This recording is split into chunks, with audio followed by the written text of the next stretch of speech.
Well, welcome everybody to Boost and Bullshit. And we have a stand-in guest this weekend. The man himself, Mr. Pro Mod, Pro Top Fuel. You're a little bit of everything. You do it all. I try to be, man. I try to be. Thanks for having me, man. I'm excited for this, and I'm hoping Steve's enjoying his vacation.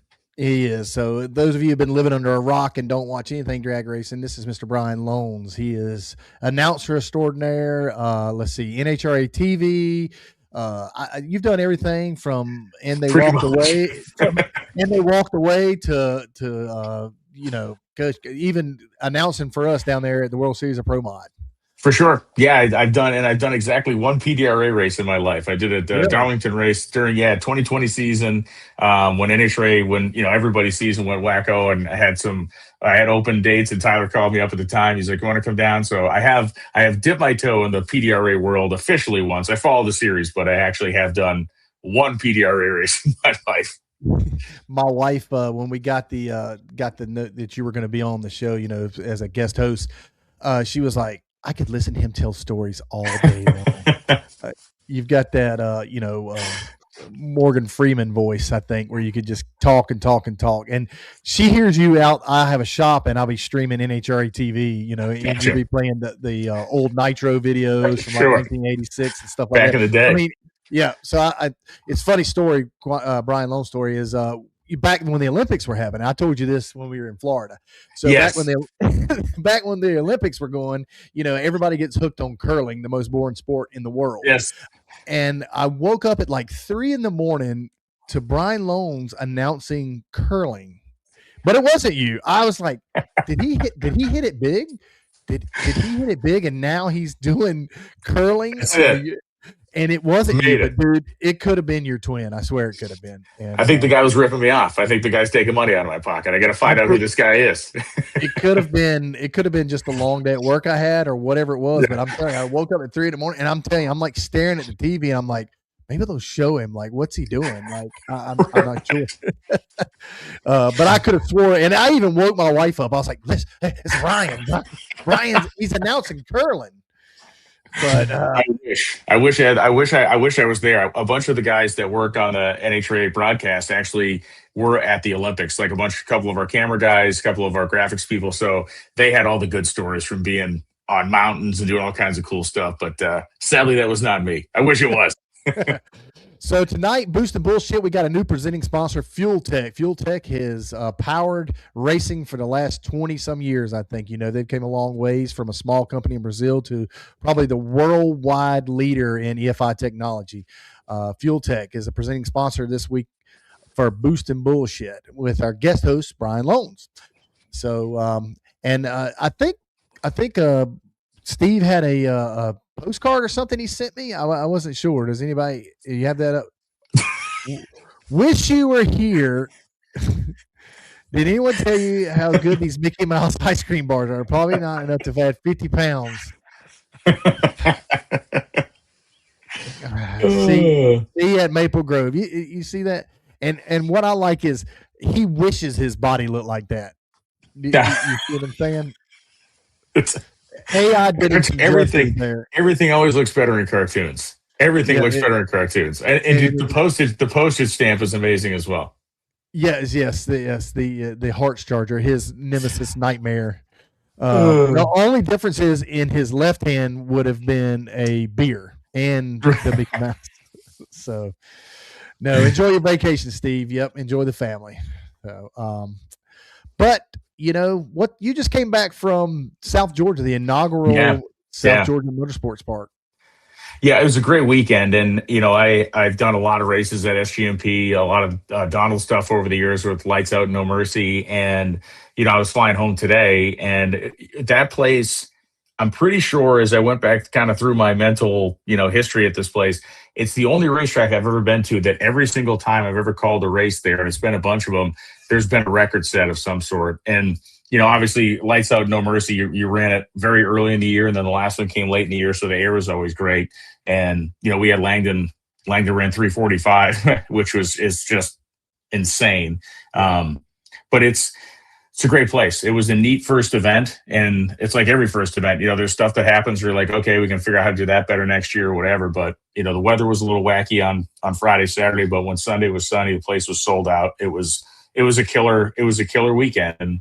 And it, if you break down all the classes, and I'm not just saying this because we're on a show that talks a lot about pro mod, but if you break down all the classes and what the performances look like and what the side-by-side racing looked like, Pro Mod delivered the best actual side-by-side number of pairs, closest, tightest racing of the weekend. And Jason Collins, man, he was killing it at ZMAX. The guy was just an assassin on the starting line. I was on the Shake and Bake show last week, and I called my shot to predict him to win the race, and thankfully he didn't make me look dumb. He made me look smart. He pulled it off. And part of it too is if you're going to bet against a Scott Tidwell car, you're not going to do it at SGMP. Those guys have won. Those guys have won everything there. Yeah, I think he's got a permanent residence for, they just make a trophy out and just hope somebody else doesn't win so they don't have to change it. So, I mean, definitely. I watched a lot of the live feed stuff, in NHRA Live. Sure. And it was like the track went from really great and then the rain came and then it got tricky. Oh, and dude. I don't think the track was just tricky. I think it was just different from what they're used to because they had no data. No data. And the two big things that happened were, it rains all day on Saturday. They got the track turned around, but the left lane on Saturday afternoon was bad. There's no way to get around it. Like it peeled real bad. They scraped it. They rotated it. It just wasn't taking rubber. And so that's why you saw basically nobody get down the left lane on Saturday afternoon. The right side, however, that's where Menhol went down and runs 362 and change, which is he was breathing down the neck of the national record, which it's been a while since anybody's then been that, or I should say 562. It's been a while since anybody's been that quick, that close to the national record, which has stood for years. So thankfully by Sunday they had gotten the whole thing fixed up and we were good to go. But yeah, man, there was some pedaling out there. You saw Lyle, Lyle had his car halfway sideways and it was a handful. Yep. And a lot of people ask me what makes a lane better than the other. And when we go to look at it, and really, I can't tell you. I mean, notoriously, you can go to a lot of different racetracks and like Bristol, the right lane shit all year round. It's just the way it is. And I don't know if we just get better teams get in those lane choice situations. And so one lane seems to be a little better than the other. I know the fuel cars had a lot of problems, but I mean, some of the guys got down, no problem. And that's what kind of throws you for a loop. It totally does. I mean, the other thing was, Friday and Saturday, the sun never came out. So the racetrack was effectively the track temperature never got above 90 degrees on Friday and Saturday. And then Sunday was full sun. So the thing gets to like 110 and people are starting to struggle. And then it's 120, which again, that's a workable track temperature. But for one you've never been on, it's a total kind of piece of guesswork. And you bring up a good point where it's like the one lane racetrack thing almost becomes self-fulfilling because the faster cars get obsessed with staying on the side of the racetrack they want, and they keep shoving guys over to the other side. So the slower guy is always trying to catch, right? He's always trying to push. You've been in these situations, and thankfully you've been in a lot on the other side too, where you get to put the guy over there. But when you're making that guy press, typically it's going to make that lane look worse. So it always feeds on itself. It does. And when fuel cars blowing the tires off, that can happen on a good racetrack. Anything happen. Yeah. But when you start seeing pro stockers, dude, and they're not used to that. I mean, they shake a little bit at different times if we get out west and the temps get up. But I mean, there was some shake fest. There was more pedaling pro stock than there was in pro mod, which I'd never seen in my whole life. I mean, it was like every time they let the clutch out, the majority of guys, every time they let the clutch out, and it was kind of taking the starting line with them when they were leaving. I mean, you look behind those cars and it was bare as a baby's bottom behind them. And, a couple guys kind of got a handle on it, but it was the weirdest pro stock race I've ever seen. And it was like, I think it was the number 9 and 15 qualifiers raced in the final. And it's the second time in over 1,000 national events that's ever happened. It just was like, it was a weird pro stock day for sure. It definitely was. But I mean, I did watch Pro Mod and I watched most of the guys, and I really like how NHRA has kind of made the NHRA Live, like when I'm watching Fuel and I'm watching this, and they'll throw a few sportsman races in there, and then all of a sudden, like as soon as Pro Mod's done, they're calling Fuel to the lane. They've got their shit together when it comes to getting a show done, and that's kudos to them. I mean, I don't run a lot of NHRA, but I do watch a lot of it because it's a stage. This the next absolutely. level. And they've done a great job with kind of feeding that in. Now, I will say this: the Fox show is not as good to me. I just feel like, listen, if you're a hardcore racer, I 100% agree with you. If you're a hardcore racer, then .tv is the place you got to be watching. Yeah. It definitely is. I actually watched the Fox show just because there was not much on other than hockey and that, and I kind of knew the outcome, so it kind of did make it boring. But just to watch, and there's some things they show that you guys don't really show on NHRA Live, but it's good to see them take to the next level and to see it on, because it was NASCAR and then it was them. So that makes me feel good about our sport.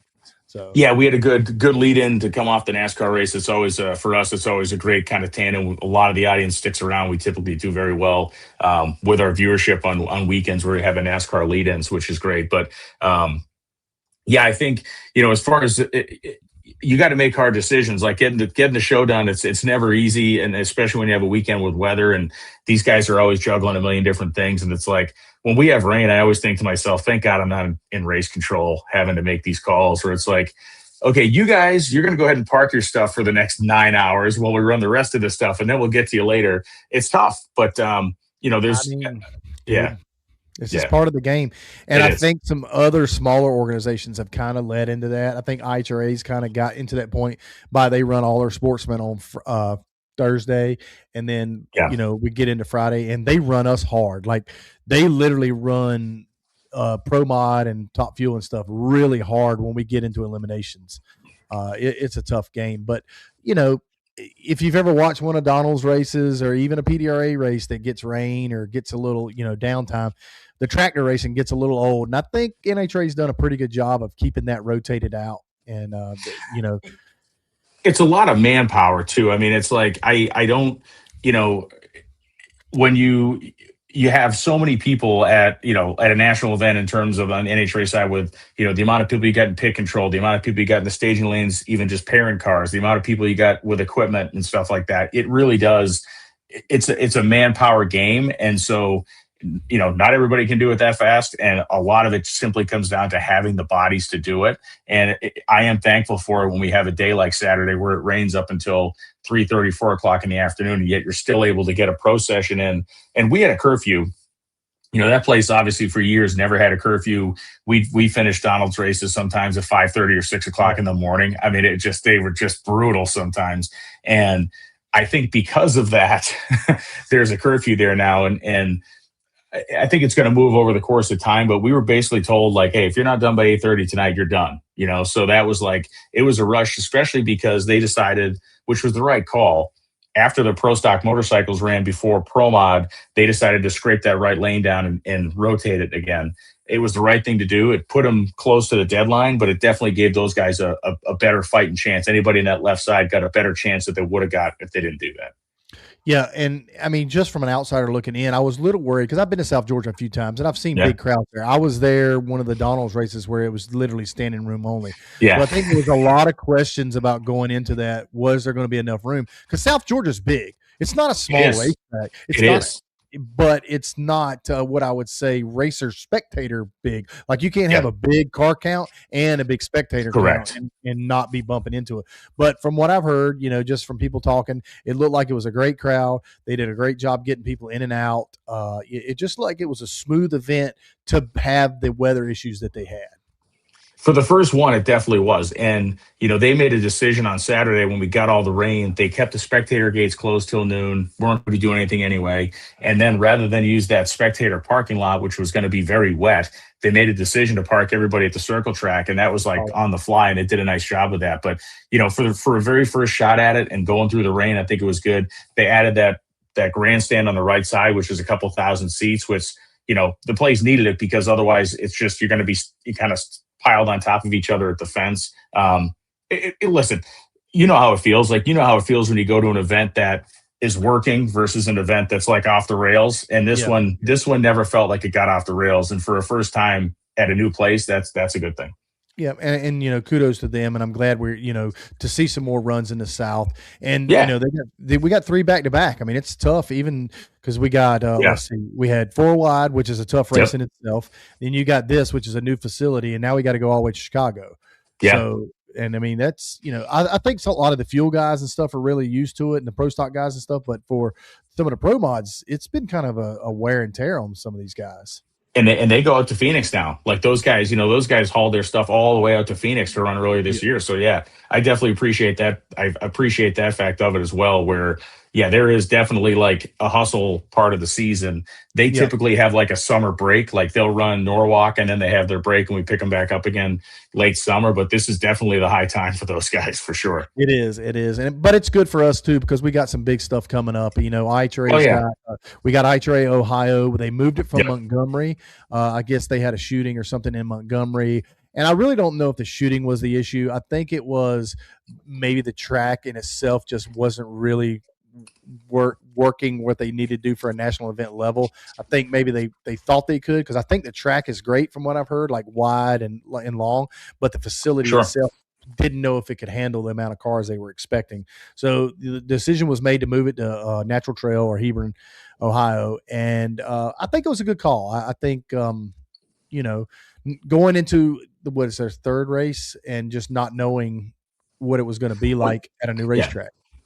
Yeah, in the end, I mean, it doesn't matter what organization it is. In the end, you got to make, sometimes you got to make hard decisions. And I don't know. Again, to your point, I'm in the same boat as you. I'm not sure what if it was one reason or the other. But I'll say this: if you're going to have success as an organization and you don't make the best maneuvers you can for your customers, aka the racers, whether that is a safety concern or whether that is a racetrack concern, then you're not making the right decisions. So yeah, they have a known commodity at National Trail or at the Hebron racetrack, which formerly was National Trail. So yeah, I think to me, if you got to make the decision, it makes all the sense in the world. What did we do in 2020 at the NHRA? We went to Indy for like 5 races straight. Why would we do that? Because it's a known commodity. You know what you're getting there. You know how it's going to operate. Yep. And it definitely, I think it will worked out. One other thing we got coming up, we've got PDRA Virginia and the start of the Triple Crown for IHRA. And this has kind of been one of those things that's come up in conversation is who's going where. This will be the first time that they're going to kind of overlap with each other. It's not a points race in IHRA in Maple Grove. It's the start of what I would say is their mock winter series where it's 3 races. Yeah, the 3-race stretch. Yeah. Yep. 3 races, $100,000 to win. I mean, it pays just crazy money. $4,000 to qualify in some of the classes. I think it's 150 in top fuel, 1,000 to win. So I mean, he's thrown the money out there, but the first race of this series starts on a PDRA national event in VMP. It's going to tear some teams apart. It's going to tear some teams either chase the money or chase the points or chase your loyalty. So I don't really know. I mean, what do you think about something like that? It's an interesting situation because it's something that has existed in this sport for more than 50 years. If you go back, you can go back to 1975. You had Gary Beck and Don Garlits were trying to run for the NHRA National Championship, and Gary Beck had commitments with the IHRA. He was actually a contracted guy at the time. They would pay guys just like they would book you for a season. You got appearance money, and then if you won the race, you got the purse. But Gary Beck was so close to the national points, he said, screw this. And he decided to bail out on the IHRA race and go to run NHRA to chase the points versus getting the guaranteed money or more money that he would have got in the IHRA deal. So, it is a situation that's existed in the sport for many decades in one form or another. And it all comes down to the motivation of the team, really. I mean, it's one of those things where if it was me and I'm looking at my operation, it's like, if I'm a guy that I know can dial one up on a given weekend, but I can't do it every race of the season. I'm not that good a racer, but I can be good in the moment. I'm probably going to chase the money. If I'm a guy that knows that he can show up week in and week out and actually throw down with everybody, I'm probably going to chase the points. I mean, it literally is a preference question. And I think one of the things the sport gets caught up in, especially in this day and age, is like this idea of allegiance and where's your heart and where's your soul, and you're letting us down by doing this. And I don't think you can look at it that way. As hard as it is, if somebody makes a decision to race somewhere that is outside of the series that they're normally known to be in, I don't think that is a slap in the face to anybody. I think it's them making a pragmatic decision, and it's not an indictment of where they're not racing. But it's an interesting thing to watch. I mean, on the NHRA side of the thing, you get, Caps is going to go run that deal, which makes all the sense in the world for him because it's a huge Napa area. Like, he has so much business. His race team is supported by Napa. He needs to do all the things he can do to keep his race team healthy, just like any racer does. Yep, so the decisions get made on many different levels. It does. And in my case, it's really interesting because I'm first in IHRA and second in PDRA. So, oh wow. Yeah, you got a whole new set of circumstances there. So do I go chase my 5th world championship at PDRA, or do I, go chase money that can kind of get me through the rest of the year? And my dad would say, let's go for the money, but I tell pops all the time, you're not guaranteed the money. Nothing's guaranteed, so you can't just say, "Oh, I'm going to go do this, and I'm automatically going to win." And I don't think you can do that anyway. I think you're going to see some hardcore guys stay with PDRA, some loyalists that have kids that run juniors or have kids that run other classes. So you're going to see that, and then I think you're going to see some guys that you didn't think would swap. And here's another situation: it's the location, because one's 2 hours from me, but one's these guys are driving 2 hours to go to Maple Grove. So again, it's where it's at. It's kind of, the Ohio people can kind of cross over, but some of the Southern guys don't want to go up as high. So, right. I just hope maybe weather doesn't play a factor in this. That's the only thing, because how Maple Grove can be. Maple Grove can be kind of weather related, and so can Virginia. But we'll see what happens. I think we got 2 weeks before that is. Yeah, you got a couple of weeks. Yeah. And to your point, that may be a driving decision as well. Like, when it comes down to that last 10 to 14 day stretch, when you start looking at an extended forecast, you're going racing that weekend, or you want to go racing that weekend. And if it looks like one is going to be totally swamped and washed out, maybe that drives the decision to go to the other place. So I think, again, so many freaking factors. Does $6 of diesel fuel, does that play a factor? It's got to, right? I mean, it would for me. If I was hauling my stuff around, getting what do you get? 6.5 miles to the gallon? One of those big guys, maybe. Yeah. So, well, I mean, that right there is going to be a big to do in the next couple of weeks in pro mod racing and Top Fuel, and as far as anything else goes. Absolutely. I think we'll get a more a judge of what's going to happen this weekend, and when we go to Hebron, and we'll kind of judge what the consensus is of what some of the pro mods and some of the other guys are going to do. I think only pro mods is really where it's going to become a factor, because pro nitrous can't run. I mean, some of the nitrous guys can run if they want to, but I think it's just going to be in pro boost and pro mod. I think where you're going to see the deciding factor. Makes sense. Yep. So you want to introduce our guest coming on this? You know him a little better than I do. I know him from way back. Yeah. So, listen, this guy, a lot of people would introduce him as the 4-time NHRA Nitro Funny Car champion. A lot of people would do that, but that's not how we do it here. I'm not gonna be Steve King stand-in and do him like that. What I'm gonna introduce him as the 2006 NHRA AMS Pro Mod Series Rookie of the Year. How about that? 20 years ago, man. 20 years ago. Yep. That is definitely a long time ago. Oh, what? We got to take a commercial. Look, I've already screwed up. So we're going to do a commercial first, then we're going to bring on Matt Hagan. Sorry about that. Thank you, Fuel Tech. Yeah, thank you, Fuel Racing has always been about pushing limits, but the future isn't just horsepower. It's intelligence. Vision FT isn't just software. It's a platform, a new way to see, a new way to control, the future at your fingertips. Built for today's racers, everything that comes next. This is Vision FT. This is Fuel Tech. All right, Fuel Tech. Well, again, presenting sponsor of Boost and Bullshit. Hopefully for a long time to come. Now we're going to bring on the AMS Pro Modified Rookie of the Year, 2006. You said 2006, exactly 20 years ago. Jesus, he was probably 18 then, probably. Maybe. So, Matt Hagan, ladies and gentlemen, let's see if we can get him on here. There he is. There he is. How y'all doing? Good, man. Good, man. How are you? Yeah, doing good. Thanks for having me on the show tonight. Man, that's talk about digging up some bones, man. Like, that's 06, man. Yeah, that was interesting, having your own pro mod team and trying to figure all that deal out. And golly, never would have dreamed that we'd be where we're at today. But man, right place, right time, meet the right people, and say the right thing, I guess, man. And you never know. It's just like sky's the limit sometimes. So it's kind of wild. But yeah, man, the pro mod. So I truly love pro mod. Still do. Obviously, still follow a little bit. I mean, and you got to imagine with Phil Schuler in our lounge. I mean, there's nothing but pro Yeah. mod on. I mean, Yeah. he's over there. You know, Yeah. I think they're actually testing in Valdosta. Him and He is Fletcher. He's yeah, with okay, Fletcher. yeah, with Fletcher, right? He was like, "You Yeah. should stay and watch, man." I was like, "Dude, I gotta go home on my grass." You know what I mean? Like, it's but no, it's but like, eat up with pro mod. Phil Schuler is, man. And back in the day too, you know, obviously I was and have a very passion, like a place in my heart for it, right? It's just one of those things. It's cool because the cars, you know, that everybody can relate to them. They're still fast, they're loud. You know what I mean? And golly, I wouldn't even know what to do nowadays. They've evolved so much. Right. I was revving Yeah. them up and swapping feet and That's right, you know, yeah. pulling levers. You know what I'm saying? Yeah. So yeah, I felt like I was in basically an old alcohol funny car that had a pro mod body on it. You know, but it just I'm going to tell you one story that I had from Valdosta.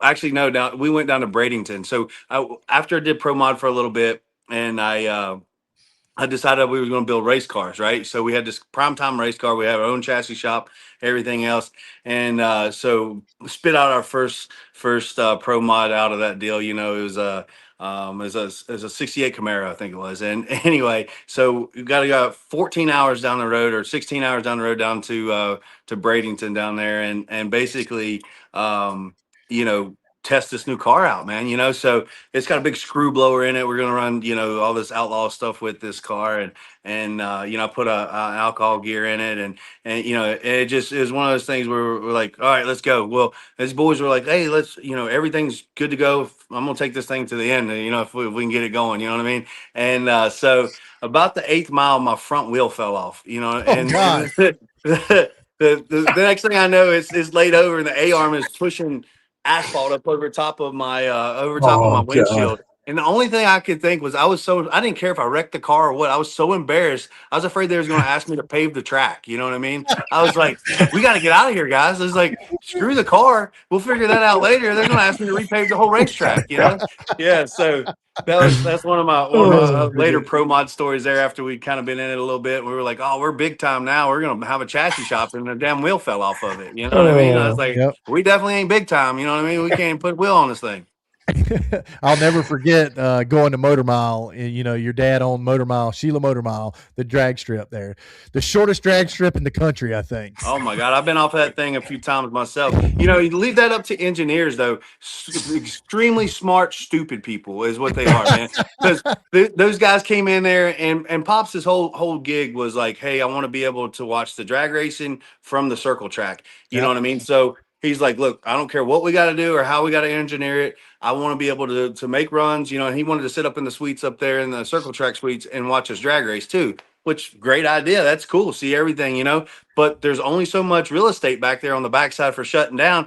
Well, these engineers come in and they're like, if you put a 4% grade at this and at this mile, you know what I mean? Like, engineered it out. Okay, cool. You know, you're a smart guy. You went to college. You've got an education for this stuff. You're supposed to know what's going on. Dude, the first time I went down through there, I was like, "Ooh, I'm going long." You know what I mean? Like it just, I don't know what engineer firm we got to do it, but it was not great. You know what I mean? So wasn't the right one. You learn to dump your laundry real quick. You know what I mean? Yeah, Like you're putting your chutes out before the finish line for sure. So and you ran a funny car there too, didn't you? Didn't you run a funny car there once? Oh man, I stepped on the pedal there for like 330 and then clicked it off. It was it. Yeah, I was no way running a funny car there. You know what I mean? Like I'd been in the beach there a few times. In a pro mod, and I was just like, yeah. And Dad was like, well, we got to drag the funny car up here. We got to put on a show. You know, these people pay big money. And I was just like, bro, we ain't doing this. You know what I mean? He's like, we're doing it. He said, it's just a matter of how long you want to hold it down. So I was like, all right, that sounds good. We'll figure it out. Make it work. So everybody got to smell a little nitro and see the flames for a little bit, but that wasn't too much. Yeah, that's definitely another story like that though too. Is that kind of talking about wild stuff is the first time I ever did the Night of Fire. And it's like 2:00 in the morning, right? And you're in the finals or whatever, and Forrest comes over to me and he says, this is your first time, right? I was like, yeah, man, it's my first time. I said, yeah, pretty much, he's like, there's gonna be some fireworks go off and some pyro and over here and this. And he said, your windshield's already gonna be fogged in because it's 2:00 in the morning, and he said, but he said, don't lift. He said, just drive through the smoke. And he said, it'll clear up, And I'm thinking like, what is this, Days of Thunder? You know what I mean? Like we're driving through the smoke, but sure enough, honest to God, I couldn't see my windshield. It looked like you were looking into a mirror. And I was like, man, then you see the fireworks go off and then all the smoke floats in there, and I'm thinking like, God, I hope Force is right. You know what I mean? Like, and sure enough, you hit the pedal by 60 foot, you could see. And I was like, well, the old guy, he knows a thing or two, he's done it a time or two. He has, but that's great.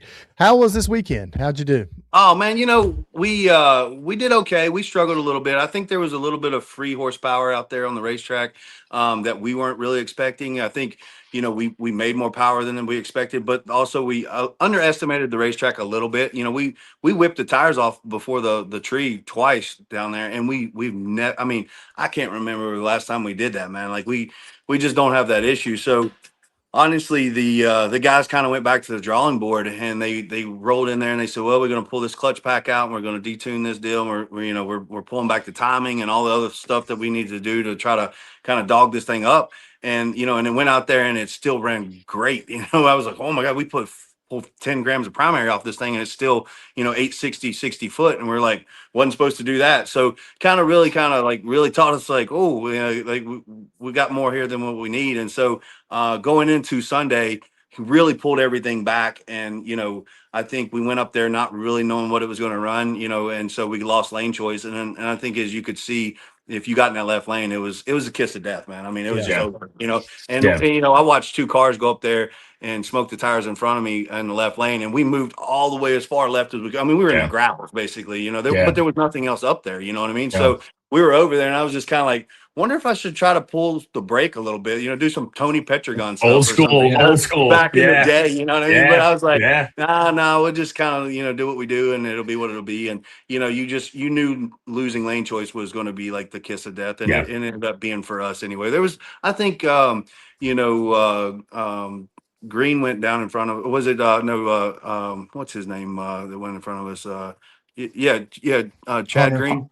Hunter, Hunter or Chad, whoever's in the left lane, they got down, but they had some issues there. But anyway, I think they struggled. To your point on the Hunter Green run, at least in my opinion, I think the approach that Chad had on the other side and those guys was the same thing you're talking about. It's like, we need to push hard enough to keep lane choice to the next round. I think the idea there was like, we don't need to slow the car down and just to try to get around him. We got to push hard, because if we beat him, you can't lose lane choice. Right. Yeah, you can't lose lane 100%. Choice. It's over with anyway. So it's like you got to run hard enough to keep that choice. But obviously Vandergriff kept choice, and what a great kid, man. Like how great is that for our sport? I was really worried that they were going to try to fine him or something like that for running back. You know what I mean? It's like, don't do it, kid. Like, jump over the wall and take the interview or something. Like, get out of there. You know what I mean? Like, But I understand why he did it, and I think it's one thing I will say about him, he truly respects and is very humble for the opportunity that he has, and I love seeing that. You know what I mean? Like when something's been taken away from you, or you're not been able to do something for a while, I think it builds in some humility, and the kid has that, and he's a good driver, and he's a good kid, and I'm really happy for him. I'm excited for him. I think that obviously there's a lot of built-in I guess expectations in the Force Camp period whenever you sit in the car that you're going to do well, and and that's kind of a given. You're surrounded by the best parts and pieces, and Cunningham is one of those guys that's just like, he's like this unsung dude that just, he don't want the glory, he doesn't want to be patted on the back, he doesn't even want to be on TV, but that dude's a badass, you know what I mean? And it's kind of one of those things where that car runs well because of him over there, and they're going to be tough all year, but to see him get his first win ever, man, that's pretty cool. I mean, it's good for the sport. It's like, it's what we need, you know what I mean? Like, you have guys that soak them up all year long, and we're fortunate to be, a part of that, to grab a handful of them here and there. But, when you get new blood in there, and new people, and new excitement and new fans, and it makes everything grow. So, I mean, I was, as much as you hate to lose, you're glad someone new, pulled it down for the weekend.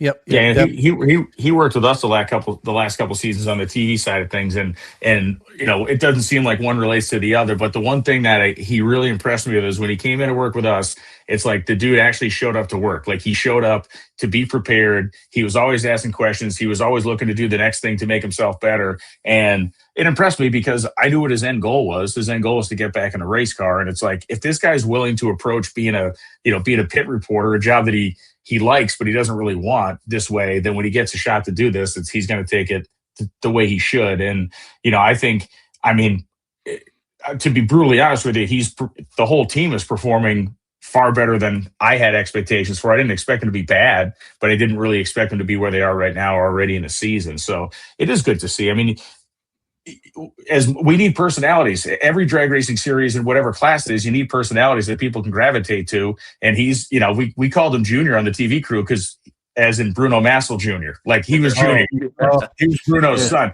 Didn't ride around the golf cart. He was Junior. But yeah, he's a genuinely good dude who's invested in what he's doing. It's a good thing. Yeah. Absolutely. Yeah, it was good to see, the Force Camp with everything that they had going on this week. I mean, hearts go out to them, prayers, for their family. I mean, that's tough, man. I watched my dad put my brother, lay him down and put him to rest. And it's no father, I feel like, should have to do, as a father myself, should have to go through that, man. And that's tough, so our thoughts and prayers and hearts were with John, and for them to be able to win that, for that camp and for him and for that deal. I mean, sometimes that stuff's just meant to be, man. You know what I mean? Like, it just, the like the divine right of it. You know what I mean? Like it just all comes together, and it's like you wake up with chill bumps that morning and you go in there and put your mouthpiece in and get stuff done. You know what I mean? So it worked out the way it should. I think, it was a good opportunity to be at a new racetrack that we hadn't been to. And, obviously, great facility, as far as the track surface and stuff like that. But I think obviously, there was something going on with either the rubber or the prep or why it was peeling up and stuff. And the rain didn't help any of that stuff either. You know what I mean? And Safety Safari, they do a great job all the time putting a good racetrack, the best racetrack that they can, and it's something that I always, what's so kind of funny one time was I'm always trying to just go by and tell those guys, thank you, you know what I mean? Because one day you got to look eye in eye and be like, pull me out of this thing, man. You know what I mean? Like, like, hey, bud, hope you like me, you know what I mean? But, but it's one of those things too, where I went by one time with a whole, pickup load of beer. I was just like, hey guys, here, and they were like, no, we can't do that. I was like, what do you mean? They're like, we can't take it here at the track. They're like, bring it to the hotel. I was like, okay, but it's just like, it was kind of wild because I was like, who can't take beer? You know what I mean? So it just kind of caught me off guard. But that's the kind of stuff that you should do for those guys. You know what I mean? Because those Safety Safari, they put a great racetrack underneath you. The unsung heroes. They're out there with those old downs and they got to wear the suits all the time. And I mean, dude, those guys with those respirators on and all the fire gear on all day long. And I got to sit in there for 30 minutes and I'm upset. But what always got me funny was like, anytime that I would be like, damn, I'm sweating, I'm hot, I went out of this race car, I'd look over there and I'd be like, well, Force is sitting in there. He's like, like, let's go, kid. You know what I mean? Like he's doing it, why don't you? You know what I mean? Yeah. So it always made me kind of like, grab my mouthpiece a little bit more. Yeah, definitely. So Tony Stewart deal, how's that been going for you? I mean, has it been a good match? It seems like it's a great matchup. I mean, I feel like his personality and your personality, they kind of match up, and you guys got a good thing going. Yeah. I didn't know what I was going to get because I didn't really follow NASCAR and still don't. You know what I mean? But it's one of those things where once I was like, this dude's going to be my boss. I was like, I better look up what he's done. You know what I mean? Get a little bit of knowledge of what's going on, so I don't look like so stupid when I'm asking him questions. But it's just like you see YouTube and you're like chucking helmets and this and that and telling off fans and telling off drivers and fighting, and I was like, this dude's gonna be a handful, you know what I mean? I'm like, daggone, so getting to know Tony has been anything but the opposite of that. He's been so cool, calm, and collect. He sat me down. He's like, look, dude, he said, my only goal in life is ever to make enough money to be able to drive whatever race car I want whenever I want. You know what I mean? And he's like, it's one of those things where I just love racing. He said, I'm not a good loser. He said, I don't lose well. He said, so, expect that. He said, but I didn't get to this position to where I'm at today by losing well. He's like, it's just one of those things where I'm very driven and motivated to win. And I was like, good on you, bro. Like, nobody loses well, you know what I mean? But it's just one of those things where he has been great, man. I mean, I've been I'm honestly I can say this in the last 20 years that I've been out here, and maybe it's more than that, counting some pro mod stuff. I've never had what I have right now. You know what I mean? We've sorted through some things, internally with some people and different things like that, and we're in a position right now to where everyone, I mean everyone gets along, and even bringing in the elite group over there with that whole deal. I mean, I'm telling you, the synergy and the energy matches. So I've never had this before, and That's it's great. always been like you're dealing with something behind it. People don't realize, like, Sure. it's a group of people that just thrown together, and you're on the road, and there's always drama, there's always conflict, there's something going on behind the scenes, and when you don't own the team, you don't have control over that, so you just have to deal with it. You know what I mean? And it's just kind of one of those things where we're in a position right now with the group of people that we have, across the board, from media people to the guy pouring the oil in, man. Like, it is unbelievable, and I've never been able to come to work and be like, oh my god, we have no drama. I mean, zero drama, and that's incredible. And I mean, like,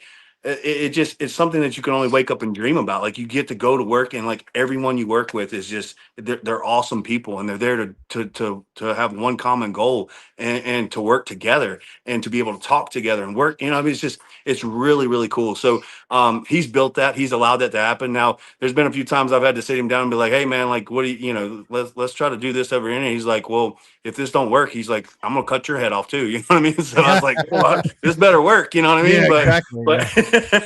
but it's just one of those things where we've got a great group. So that excites me. And then what else excites me is that, we have a young crew chief right now that has a lot of potential. He's still learning.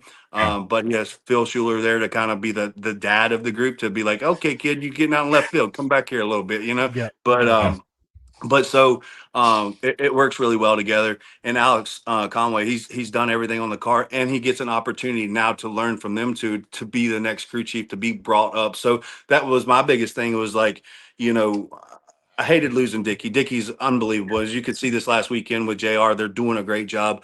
But these young guys, man, they got to have some opportunities. They got to have some shots.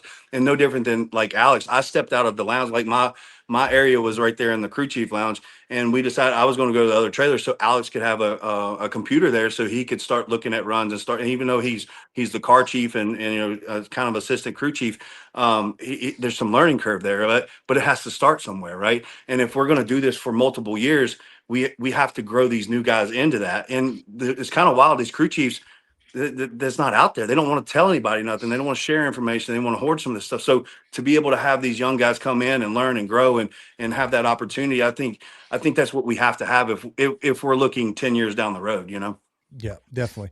So how do they get started? Like, if you look at me, I've watched you. I think me and you're about the same age. You might be a little younger than me, but you started with Pro Mod, and to get to where you're at, how do you tell these kids nowadays? Because that's the big question I get. They came in my pits and they're like, hey man, I want to run Pro Mod. So as a Pro Mod driver, my goal would be Top Fuel. I want to be right there with Matt Hagan. So Yeah. I mean, you just got to try. And I tell these kids, man, just don't quit. I think the biggest thing that I've learned and doing this for so long is the B2B business, right? Find you one sponsor, even if you can, it's a local sponsor, even if it's not like big corporate America. Find one sponsor and figure out how to do B2B business. So figure out who they use, or like no different than like back in the day when it was Dodge and Pennzoil. I put that deal together along with Don and everything else, but having them to be a factory pour and nationwide, you know what I mean? Like, it's just and every vehicle, those types of things where they're saving millions and these guys are spending millions, and everybody's happy. Like when I had New Holland tractors, on the car.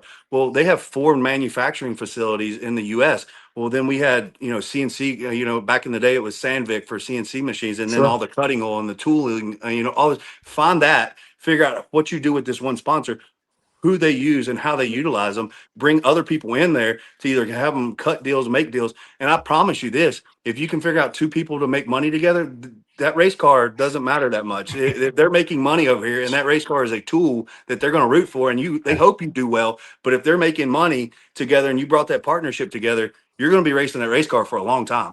You know, That's so good. it's kind of one of those things where that's where I tell these young guys, just like take one sponsor and find who they do business with, or find somebody they can do business with, bring that to the table and sit down and figure out who can save money, who can make money, and make that a synergy there. And once you start doing that, what was really easy for me, because with Don Schumacher, we had 50 sponsors, right? Like you had Right. so many Yeah. associates and we had so many majors when between all the others that we had going on, because we had like 7 cars there in one camp. So I learned very early on, trying behind the scenes to put this person with this person and you know, and make those connections. So I think that's the one thing I would tell to someone, you know, up outside of the driving side of it, figuring out the sponsorship side, you know, if you can show them how to make or save some money, you're going to have some sponsors.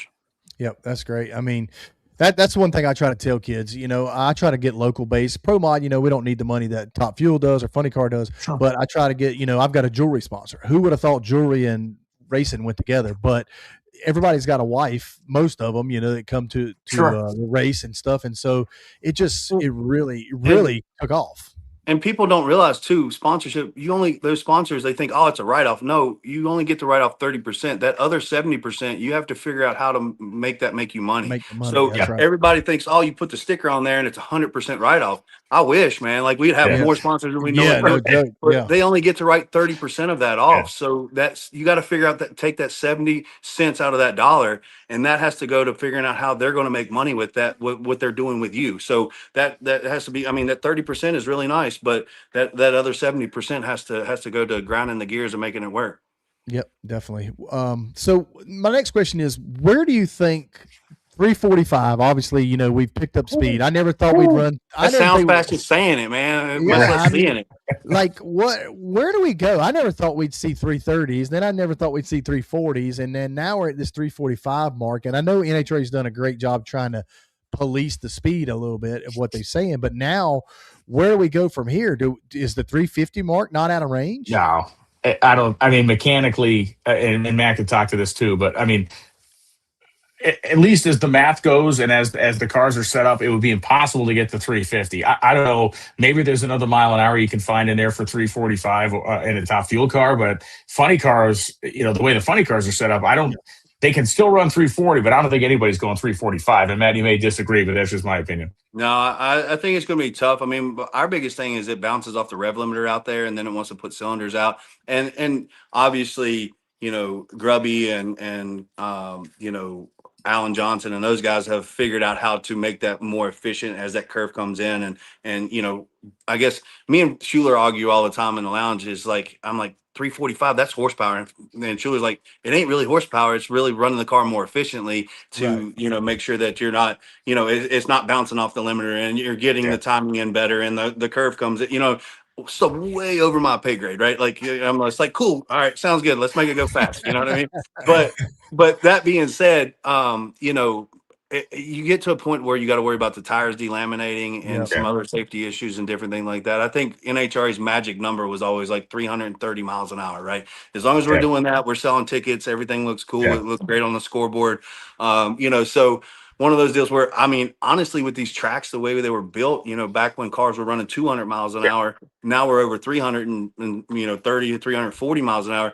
They're still the same stopping distance. So, you know, I get to an issue to where you know, my parachutes hit so hard, I see stars when the chutes hit, because, you know, these cars have to stop. And, you know, I went from a 14-foot chute to a 12-foot chute, you know, with more relief in the middle of the chutes and stuff like that. But it comes to a point to where you can't get but so small. But if I go back bigger, then I got to worry about my retinas detaching. You know what I mean? So it gets to this point to where you're kind of like, you know, it's harder on your body to stop in the same distance. You know what I mean? So if we could just go buy land and build longer rate, you know, shutdowns, that's great. I mean, if we raced at Phoenix every year, I mean, for the whole time, then cool. You know what I mean? But there gets some situations where you're like, you're in Pomona and you're just going like, bro, I hope both my parachutes open. You know what I mean? So there's that side of it too, you know? Yep, that is good. I mean, that's interesting though. And like, there's a lot of tuning aspects that I've talked to Phil and stuff about, because Phil, you know, he's always around with Fletcher and the small tire stuff and runs PDRA and that stuff. As a matter of fact, Fletcher sent me a comment, because I knew they were testing the car this weekend, that Fletcher sent me a comment saying that my time was up, that my days were numbered. So he's coming after me. Yes, talking smack, huh? He is talking smack. Dang. Hadn't he made a run in the man. damn car, and he's already talking smack. You know what I told him? I said, look, my days have been numbered for a long time, but I'm still here. So that's right, man. You say I've seen a lot of people come and go. I just hope you're not one of them. You know? Exactly. You know, and Fletch is a big dude, kind of like you. You know what I'm saying? So I kind of got to. That's what I was asking Phil. I was like, you get Fletch to run that fast in a pro mod. I said, you can't get me to run no faster than this in a funny car. Come on, man. Man, Phil, you know, but Phil was talking about how NHRA kind of controls the timing ramps, how fast y'all can get timing back in. There's a lot that goes into these fuel cars. It's not just stick nitro in it and hope for the best, but just to watch the tunability and the technology, and even the technology in my class that's really just taken off. I can see a lot of technology change that can make it faster. So they've got to stay on top of that. We've had a lot of rule changes in the last couple months, but what helped us out was like individual cylinder timing. Like I can't tell you how many times I ran on 8 cylinders to the finish line. I mean, I can count it on 2 hands, last year and the year before, and then kind of got Phil into this deal with individual cylinder timing and different things like that.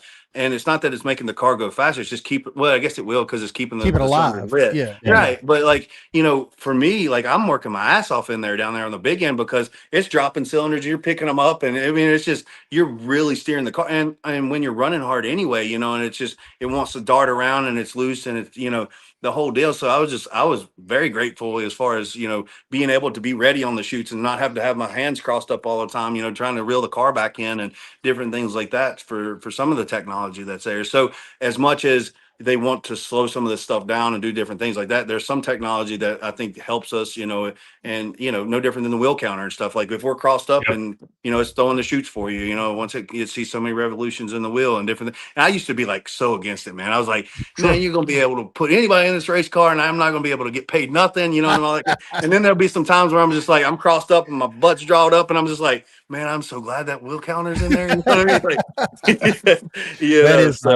That is cool. Yep. So, but before we let you go, we've got a few other things. Anybody you want to thank why we got you on here? I know you get to do this every weekend. You get to talk on TV and do your thing, but this might be a different audience for somebody you want to see. Honestly, I want to say thank you to our fans. I mean, that really hands down, the folks that come out to the races, that put their butts in the seats to support what we do. But when you go in the store and you pick up the Mobile One and you pick up the stuff and not just my sponsors, right? Like anybody that you see out there drag racing, pro mod, all the way, to Top Fuel, to whatever, you're supporting what we do out here. And everything that we do is monetized, right? My social media, they have a Hook It report that every tweet, every post, every response, it's monetized, so everything that our fans do that engage in what we do, when they support the sponsors, it comes back. So there's, they obviously look at that, and we cannot do it without our fans. So all the folks that do that, thank you so much for that. And honestly, Dodge has been with me for almost 20 years now, coming up as like 19 years or something, and then,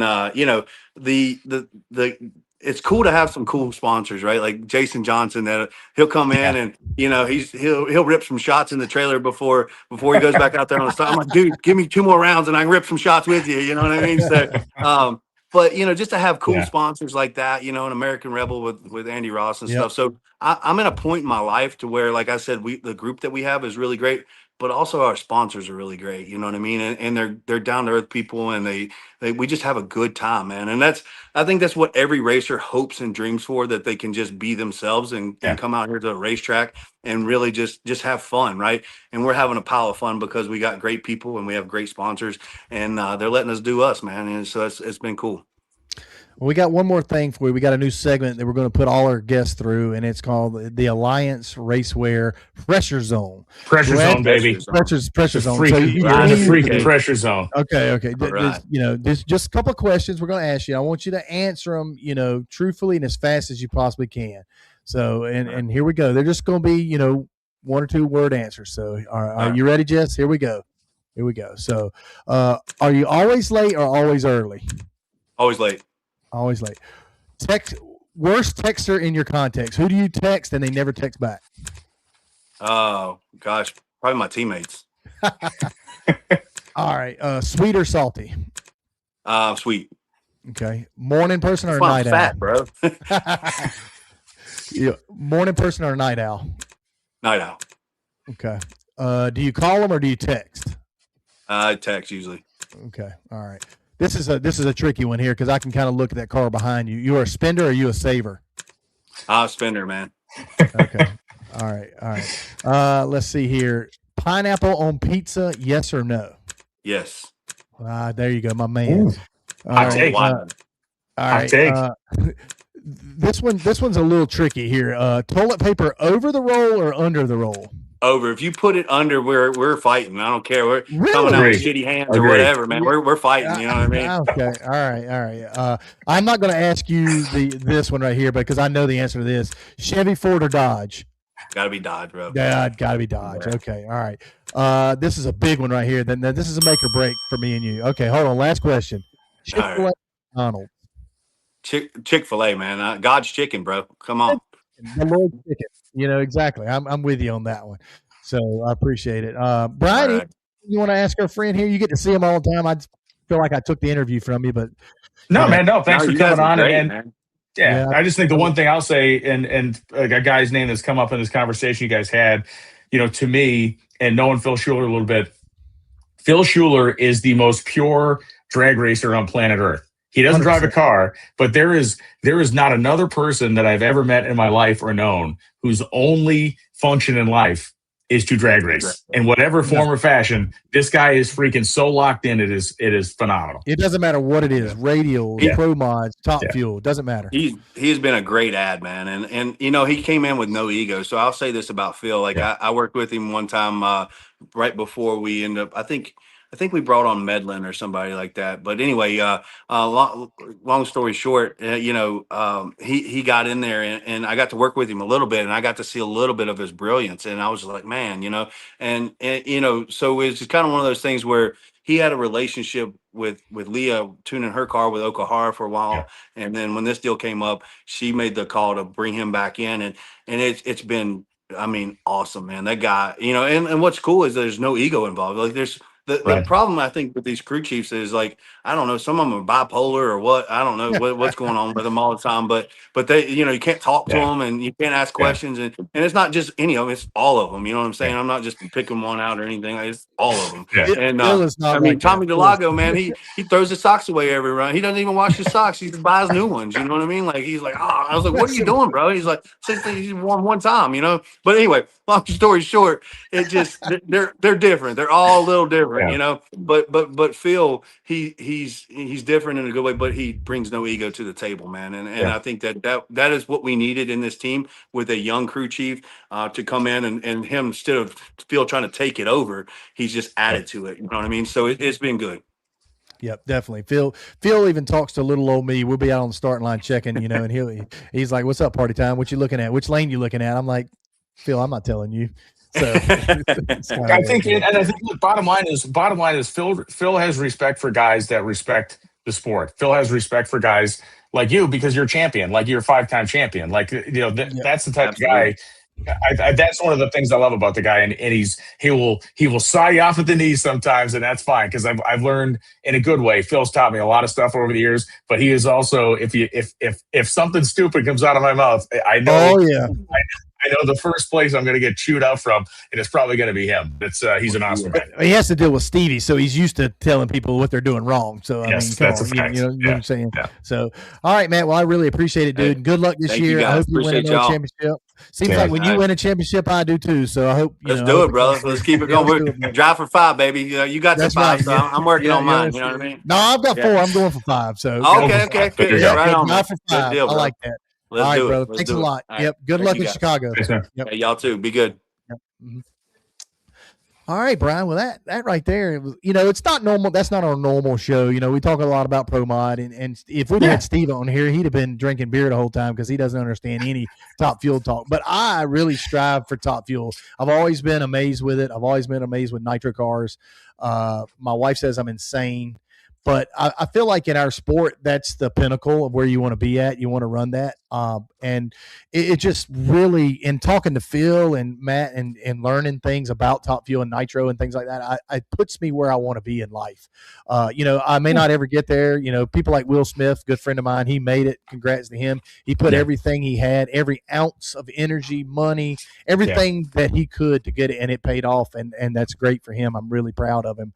But it still gives somebody like me, just a mechanic who runs Pro Mod, a place that we could strive to be, and that's where I want to be. So if there's anybody listening who would like to spot me about 10 million, I'll go run Top Fuel. Yeah, look, I think the cool thing that is underappreciated about Matt is the fact that, his road, he had an interesting path. Like this dude, the guy won his first drag race on a 4-wheeler as a kid. And then he actually did do a fair amount of outlaw style racing for a while before he went into the Pro Mod car. And he didn't just one day wake up and decide he wanted to drive a funny car. He took the path. And next time you talk to him, you can ask him, at the 2006 IHRA race at Epping, he fired his whole crew. Damn it, we forgot to mention that. Dang it, we should. That's all good, but it's okay. But it's like, to me, it's just that was a moment, and I was 26 years old at that time, and he's a little younger than I am, but it's like I remember looking at this Matt Hagan guy, and he definitely wasn't the big personality he is today, but he was a guy that had good equipment, was doing a good job driving the car, but no one really knew if he was serious or not. And the car was struggling, and the guys that he had on the team weren't taking it as seriously as he was, and he broomed them all out of there. And it's like, okay, this guy freaking means it. This guy means it. Yeah. Yep. I remember we sold a nitrous motor to his dad. I don't even remember what it was. We had a nitrous motor, and his dad wanted to put together a nitrous car to run the Motor Mile Mean 16 or whatever they called it back then. And I went up to the dealership, and his dad's got like a mile of dealerships, and sold him this car. And I mean, they took me to the shop, they showed me. And at the time, prime time, that's Ronnie Garner. That's who I strive to be, because that's kind of how we started. And, the Jamie Thompson, who married into my family, runs my shop, my race shop here.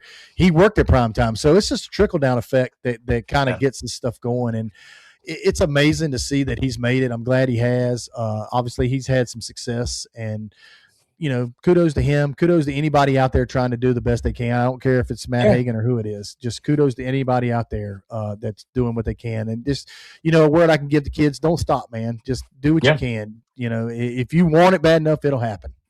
So. Yeah, look, this is, despite what anybody tries to tell you, whoever's watching this is a good time in the sport of drag racing. This is a really good time in the sport of drag racing. The fact that we're having this conversation about people, as tension filled as it can be, the fact that people that race at your level in Pro Mod have an option on a weekend to go somewhere.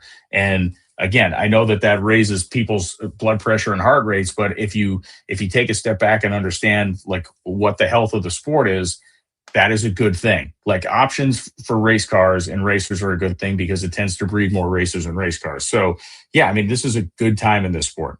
It is. And it's great to see, tracks being built and made them better and safer, and then the safety aspects of it, and just the things that the traction itself, what we've done for these tracks to make them better. And that's kudos to a lot of companies putting a lot of money in that don't get sponsored, who don't have race cars. That's just money basically thrown away.